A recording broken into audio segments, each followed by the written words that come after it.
Guys আমরা CS র্যাঙ্কে 49টা থাকাকালীন আমাদের লেভেল থাকে হচ্ছে গিয়ে 37।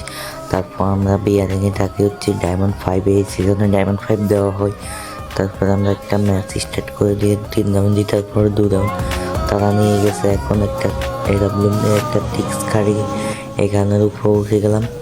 সামনে জুম করে দেখি কোনো এনিমি দেখা যায়নি, সামনে কোনো এনিমি নেই। সামনে দুইটা হাগলু কোন দিক থেকে চলে আইসে, একটাকে টুকি মেরে টুকি আরেকটা উকুময়ে রিভাইভ শুরু করছে, এটাকেও টুকি।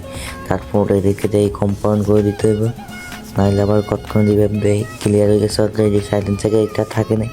আমার আরেকটা এনিমি কোন দিক থেকে চলে আসছে, একে জন্য মারতে হবে সামনে। উকুমে বসে 1 শট, তারপর আমার টিমের ডপ থেকে একটা ইএমপি নিয়ে আসে মেরে দিলাম আরেকটা এনিমি আছে। তারপর কিন্তু মারতে পারলে ম্যাচটা বুঝে হলে আমরা মাস্টার ডান। আর আরেকটা এনিমি আমার একটা স্পিনে শেষ অলরেডি। লাইক করে অবশ্যই একটা লাইক করে একটা কমেন্ট করে ফেসটিকে ফলো করে দিও, টিকটক থেকে দেখলেও একটা ফলো করে দিও। ওকে, থ্যাংক ইউ গাইস।